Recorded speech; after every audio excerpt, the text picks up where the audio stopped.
Now, it's time for Lexus Sports Sunday.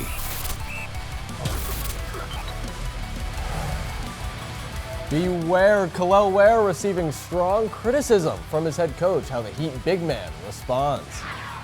And Mackey is backy. The Florida Panthers move another move to keep a bright young talent in South Florida. Stowers power. Kyle Stowers making a statement in his return to Baltimore with the Marlins. On fire, Lionel Messi has been red hot with another epic performance for Inter Miami. And getting Moss, Hall of Famer Randy Moss is teaming up with the Dolphins, sort of. I'll explain. And with that, we welcome you to another Lexus Sports Sunday. I'm Avin. And I'm Kacy Hintz. There is no quiet parts to a South Florida Sports Sunday. Heat head coach Erik Spoelstra with strong criticism of second-year big man Kel'el Ware as the team got ready for tonight's Summer League game. Here's your Hard Rock Bet Florida Sportsbook Heat Wave. Okay, there's layers to this with Kel'el. A big part of this is he has to really embrace and improve his professionalism, his consistency, his approach every single day. He has to get better with that. It's learning how to become a pro. I understand it. He was 20 last year and he's 21. We have bigger expectations. It's not your normal growth and growing pains of a young player learning how to become a pro. But that's what this summer is about. Ware on the court tonight in Vegas. Look at his little strut as he gets ready for tonight's game against the Cavs. And he might have taken that a little bit personally there in the post. Gets the first bucket for the Heat tonight. And he had Erik Spoelstra looking on, trying to impress the head man. And once again, Kira Lewis with the drive, Kel'el Ware with the slam. The alley-oop all day long. He came out with that aggressiveness tonight, Kacy. Yeah, I think you kind of expected that as well, right, when you get those words coming from your head coach. But it does feel a little bit rare that Coach Spo is maybe calling out one of his players, one of the young guys nonetheless. But what did you make of those comments, Adam? I mean, you heard a lot about Kel'el Ware's professionalism, him being a little bit lazy in the pre-draft process just over a year ago. But he came out and had a really good rookie season, a really solid one, one of the better rookie runs that the Heat have had in recent memory, playing next to Bam, getting more comfortable with Tyler Hero on that pick and roll as the season went on. So it wasn't really talked about a lot, but for Spoelstra, a year after all of those comments from scouts, from his former college coach saying he needed to work on things like that and step up and be more professional, for Erik Spoelstra to say that, I mean, you mentioned it, that's a really big deal. And I think it's good for a young player to know, right? He's got to be held accountable in this league, especially if you want to go by that work ethic that we hear so much about with the Heat culture. Yeah, 100%. Kel'el Ware, not only the storyline of a busy week for the Heat, who introduced one of their key new pieces of the team. And then when I got the call and said I was traded, obviously it's a shock because you're not expecting it. You just had a career year. After the shock of the trade that sent Norman Powell from the LA Clippers to the Miami Heat wore off, Powell says that he was thrilled to be joining a team that he... Boy, we know he's going to be a big scoring punch for this Heat team. But what else do you think that Norman Powell will bring to this group? I mean, number one, the three-point shooting, right? The Heat go and they trade Duncan Robinson to Detroit, and now they get a guy who shoots 50% on wide-open three-pointers. In the past 3 seasons, he shoots over 40% from deep. So they're getting a really consistent guy from behind the three-point line, and that was lost a little bit last year outside of Tyler Hero. They didn't have that other guy. Duncan was in and out with being consistent from shooting, and now you get a guy like Norman Powell who's going to be able to not only have that shooting ability, but bring that intensity, work with Kel'el Ware and Bam on that pick and roll game, get to the rim. I mean, we've seen his athleticism against the Heat in years past where he's dunking on some of those older guys that the Heat have had, like Kevin Love, and they just couldn't compete with his agility, with his toughness. And so now you bring in a guy like Norman Powell, it should be a really good thing to see. You mentioned his toughness. Coach Spo had a lot of good things to say about him yesterday, talking about that toughness, that competitiveness. Again, going back to that Heat culture, he really likes those two as a fit. And talking about culture, over to the ice, another week, another Panther staying put. General Manager Bill Zito announcing that this week, Mackie Samoskevich has reached a 1-year extension to stay with the Cats. He was the team's first-round pick in the 2021 draft. Samoskevich scored 15 goals and had 16 assists in 72 games for the defending back-to-back champs.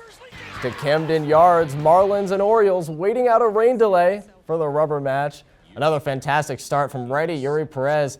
He fanned 6, tosses 7 shutout innings in the longest outing of his career, but the day belonged to former Oriole Kyle Stowers. First, a 403-foot slow homer to get the Fish on the board, and then in the third inning, I mean, just look at that, first of all. Oh, what a home run there. An all-star, you could call him. Just to kick things off.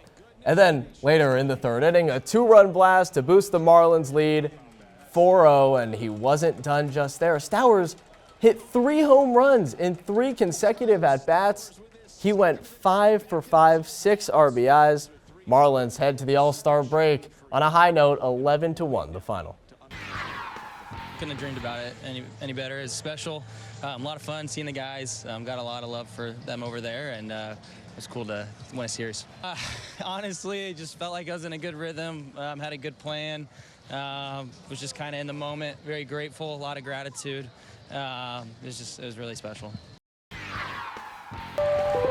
With the 7th pick of the 2025 MLB Draft, the Miami Marlins select Iva Arquette, a shortstop from Oregon State University.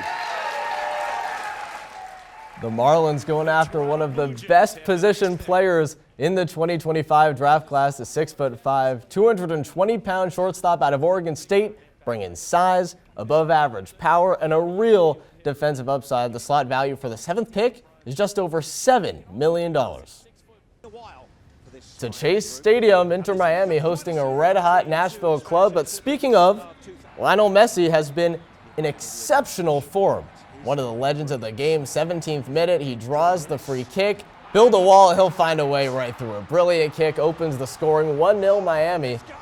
And we go on as the fans cheer to the 62nd minute, match level at 1.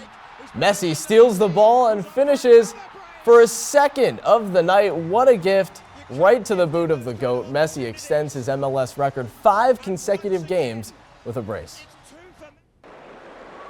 In the Wimbledon's men's final, top-seeded Jannik Sinner taking on Carlos Alcaraz, a rematch of the French Open on match point. Sinner serving in the near court, and it's too strong. Sinner wins in 4 sets.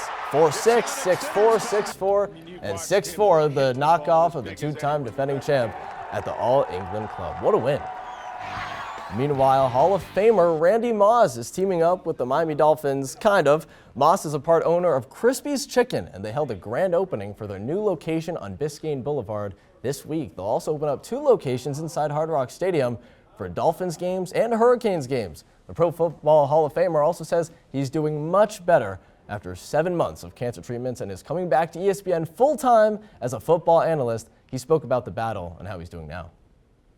Now that the doctors released me, I still have to go through my treatments, just my checkups or whatnot. I still have my cancer report, of course, travel with that for the next couple of months. But, just being able to, experience it, it was just a hell of a ride, that's all I'll say. Well wishes to Mr. Moss. The Sandyman can't what the former Cy Young winner is saying after another tough first half of the season. Next in our Sunday Spotlight, and we'll face off next.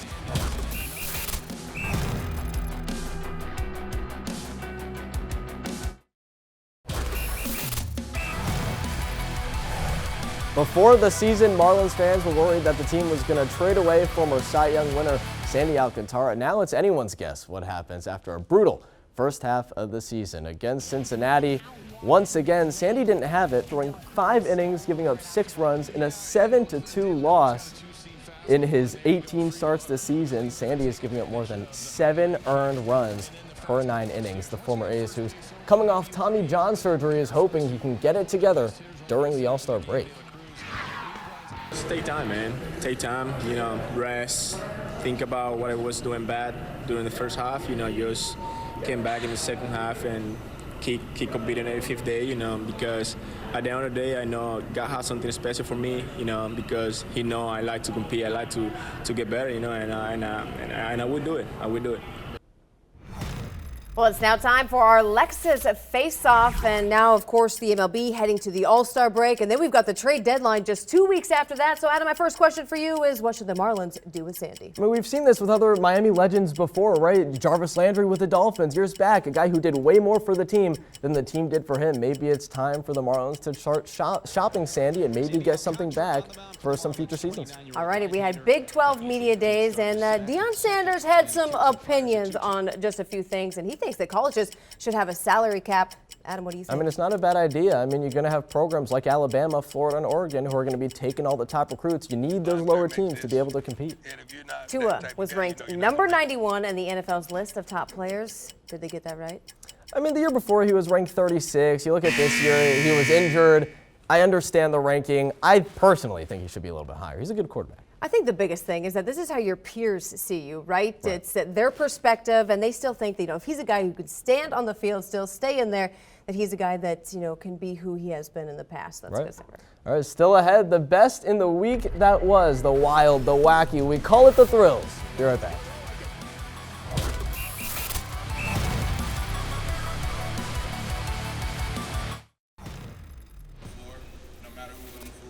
Time now for your Xfinity Wills Thrills. What a treat for Heat campers. Davion Mitchell visiting Heat camp shortly after signing his 2-year contract extension with the team. You love to see that. Oh, yeah, of course. And the kids having so much fun with them, too. That's exactly what they want. And keeping with the Heat, check out this move by Kasparas Jakučionis out in Las Vegas. What a move from the rookie, number 25. He signed a Heat hat for me. I like him a lot. That's right. Yeah, you were a big Renner. That's right. Yeah. Also, I think people were so worried about him after his first few games, so you got to give the kid some time. He looked good there in that last game. He didn't play great tonight, but nonetheless, big news for Local 10 and for South Florida sports fans. Coming this fall, Local 10 will be showing live coverage of football games for HBCUs. These historically black colleges and universities like FAMU and Jackson State, seen playing at Hard Rock Stadium, have a proud tradition, and Week 1 kicks off with Jackson State hosting Hampton on August 30th. I've covered a lot of HBCU games. They are a vibe. What an atmosphere. You got to get out, especially if we got some more at Hard Rock Stadium. Absolutely. I mean, come on. We had a great event by the Marlins this past week. Mr. Marlin Jeff Conine on hand for a beat ball game. The Marlins allowing visually impaired kids to enjoy baseball. I was actually there for this. It was a blast. Such a good community event and a partnership with the Marlins and Miami Lighthouse. The Conines really involved with the community here as well. I was going to say, you were out there. Such a special event, getting everybody involved in the game of baseball. Yeah, it's official. The Florida Panthers are officially etched on the Stanley Cup for the second time. How about that? And a lot of familiar faces in there, but the new guys also got their name. Yeah, 8 first-timers on there, and also their day with the cup kicked off today. AJ Greer, first one to have his day with the cup. They've had many days with the cup since. That's going to do it for Sports Sunday. Adam, Avin, and Kacy Hintz saying so long and have a good night.